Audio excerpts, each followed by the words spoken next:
Hello at welcome po sa ating lahat. Welcome po sa ating online devotion na binibigay po sa atin ng St. Paul United Methodist Church. Nawa patuloy po nating buksan ang ating mga puso't isipan at palapitin ang presensya ng ating Diyos sa ating mga buhay. Ang ating teksto po sa umagang ito ay magbumula sa 1 Timothy chapter 6 verses 16 to 19. And this is an instruction of Paul to Timothy. And this passage is about confronting those who are rich in this present world. Hayaan niyo pong basahin ko ang ating teksto. Command those who are rich in this present world not to be arrogant, nor to put their hope in wealth, which is so uncertain, but to put their hope in God, who richly provides us with everything for our enjoyment. Command them to do good, to be rich in good deeds, and to be generous and willing to share. In this way, they will lay up treasure for themselves as a firm foundation for the coming age, so that they may take hold of the life that is truly life. May the Lord add God's blessing upon the reading of this holy word. Paul is writing to Timothy. Sa passage po nating nabasa, ito yung sinasabi niya kay Timothy. Of course, a young pastor guiding the early church. In their community, just like ours, wealth was uneven. Wealth was uneven. Bakit? Sa oras ba na ito ay ang kayamanan o ang ating mga salapi ay even sa lahat? Of course, in economics, in government, we have the concept so-called income redistribution. And of course, sa ating gobyerno, ang ginagawa nila is that they use their inherent power, which is taxation, para ang wealth nung mga higher, we have progressive taxation, of course. Those who earn higher, those who have more, mas matataksan. And of course, those taxes would be used for the public consumption. And of course, that's how you redistribute wealth. But of course, in this very present time, can we say that those taxes or let's say those wealth were evenly distributed? Of course, that's a question for another day. A few held much, while many had very little. Paul does not condemn the rich outright, but he issues a command: do not be arrogant. Do not put your hope in wealth, but in God. This message strikes home in the Philippines. Napakasakto, mga kapatid, sa kinahaharap ng ating bansa. We live in one of the most unequal societies in Asia. While millions struggle to survive on minimum wage, others live in gated villages with more cars than drivers. Paul's words are not abstract. They cut into our reality today. In this very time, mga kapatid, no, napakadaming baha. Mga oras natin ngayon, no, sometimes naiisip natin, are we all on the same boat? Sometimes our boats are different. We may say we have to rely on God, we must be resilient. But of course, minsan sa bagyo, sa ulan, minsan gusto ng iba yung mga payong. Pero of course, iba-iba tayo ng ating mga bangka. Iba-iba tayo ng pinagdaraanan at iba-iba rin tayo ng binibitbit sa ating mga bangka at sa ating mga buhay. Of course, in this message, Paul identifies two spiritual dangers of wealth. Number one is arrogance. Wealth creates distance. When we are rich, we begin to think we are smarter. We think we are more deserving. And of course, we feel and think we have more power. But Paul reminds us, lahat ng bagay ay biyaya. Ang buhay ay parang gulong, minsan nasa ibabaw, minsan din nasa ilalim.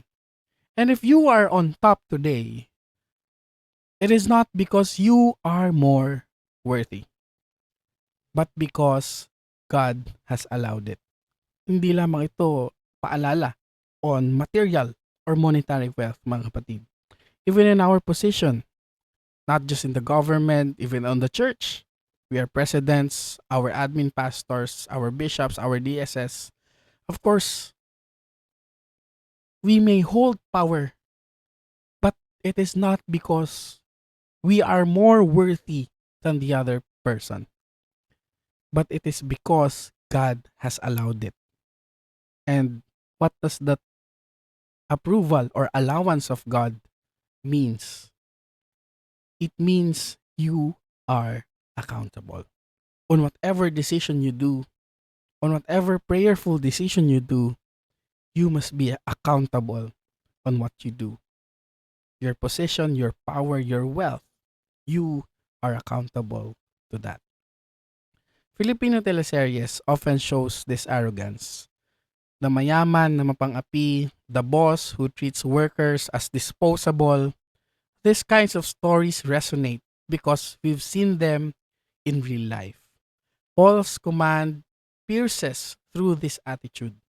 Your wealth is not a license for pride, but it is a responsibility for service. Ulitin ko po yun, no? Your wealth is not a license for pride. Hindi po permit ang ating kayamanan upang ikaw ay mas lalong tignan ang sarili mo na mas mataas. But ang iyong kayamanan, ang iyong posisyon at kung ano man ang meron ka, ito ay pagkakataon upang ikaw ay magsilbi. Ikaw ay may pagkakataon upang umunawa at kumalinga. Ano yung pangalawang spiritual danger na na-identify po dito? False security. Paul says, wealth is uncertain, walang forever. That teleserial line may sound cheesy, but it's true for riches. A bagyo can wipe out a business. A flood can expose faulty projects. A sickness can drain savings.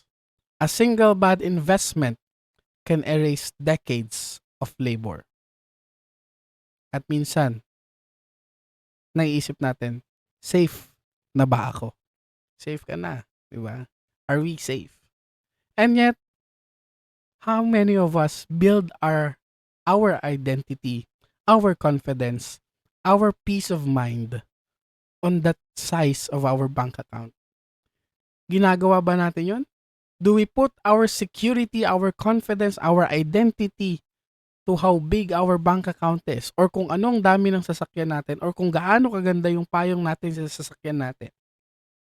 Diba? Doon ba natin nakikita ang confidence? Doon ba natin nakikita yung peace of mind natin? Doon ba natin nararamdaman na tayo ay okay na sa buhay? Paul warns us, if you lean on something fragile, your life will collapse when it breaks. Anong gusto kong sabihin in a very simple way? Only God is our secure foundation. It's not the riches of our world. Those are all temporary. At alam ko ilang ulit nyo nang narinig ito. And of course, when you see people clinging into that kind of false reality, na I would just cling to my riches, I would just cling to my cars, I would just cling to my position, and I will feel secure. Yes, you might feel secure right now, but if those things came from bad earnings, if you have deceived people, God will definitely take it and give it back to its people. What is the positive command, my friend? Paul doesn't just warn us. Hindi lang po nagbababala si Paul dito.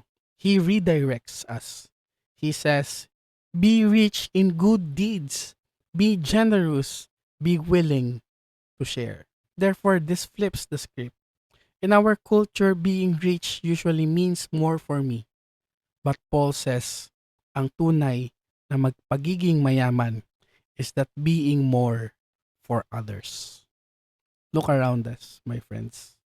As we go out our houses, as we go out, do our things, you may see a tricycle driver who earns just enough, sakto-sakto lang, para sa kanilang pamilya, para lang may pambili ng bigas, but still gives free rides to their neighbors. Nagbibigay pa rin siya ng libreng pasahe, libreng pasakay, 'di ba?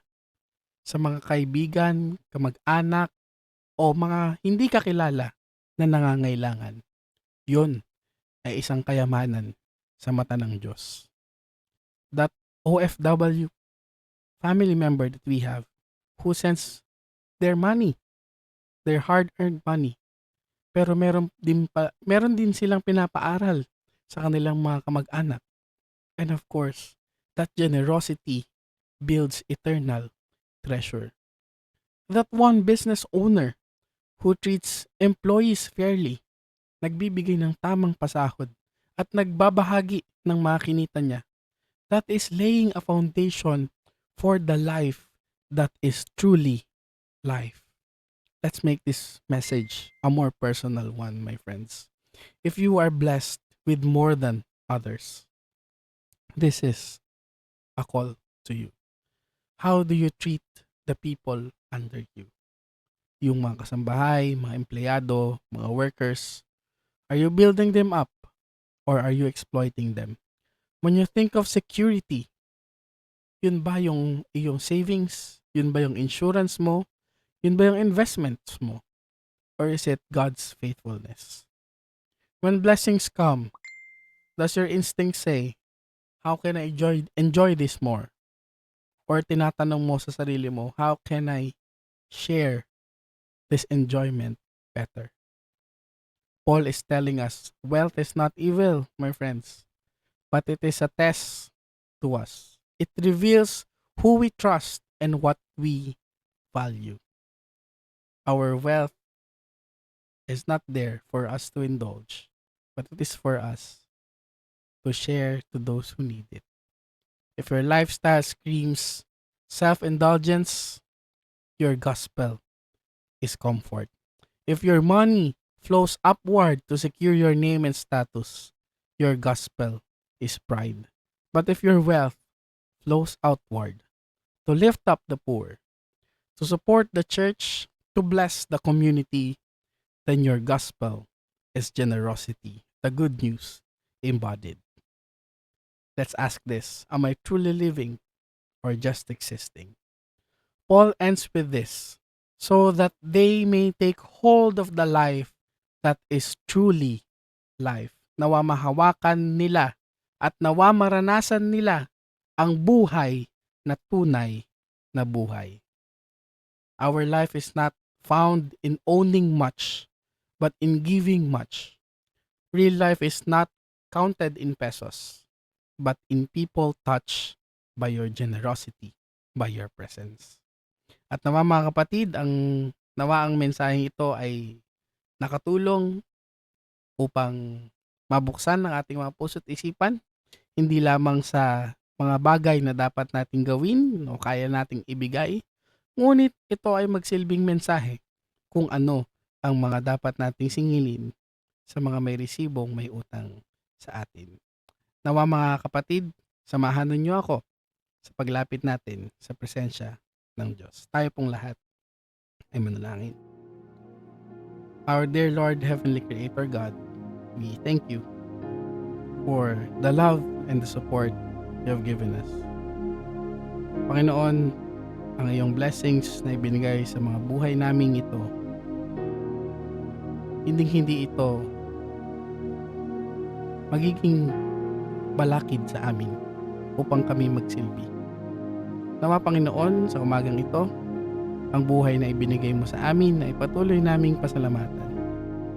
Maari Panginoon, we might enjoy the material things around us. Kasi Panginoon, maaring iniisip namin na ito ay bunga ng aming hirap, pagod sa kanya-kanya naming mga pinagdaraanan. Ngunit Panginoon, kami nananalangin na nawa lahat ng aming pinaghirapan, lahat ng pagod, pawis na pumatak sa aming pangangatawan ay patuloy mong protektahan. Nawa Panginoon, kung kami man ay may pinagdaraanan, nahihirapan ang aming mga puso, pangangatawang lupa, aming mga mental, nawa akayin mo kami. Yakapin mo kami Panginoon at ipadama na hindi kami nag-iisa sa hirap ng buhay na ito. Mga Panginoon, pinapanalangin namin ang aming simbahan na patuloy maging boses sa iyong mga kagustuhan. Nawa ang kalakasan ng bawat isa ay magsilbing tulong upang ang iyong kagustuhan dito sa lupa ay mangyari. Mga Panginoon, pinapanalangin namin ang aming mga minamahal sa buhay na maaaring nakakaramdam ng mga sakit. Nawa yakapin mo sila ng iyong nagpapagaling na kamay. Alisin mo, Panginoon, kung ano man yung nagpapahirap sa kanila, palakasin upang makapagsilbi pa rin po sila. Hindi lamang po kami, Panginoon, lumalapit sa iyo, nagmamakaawa, ngunit nagpapasalamat din sa lahat ng ginawa mo para sa amin.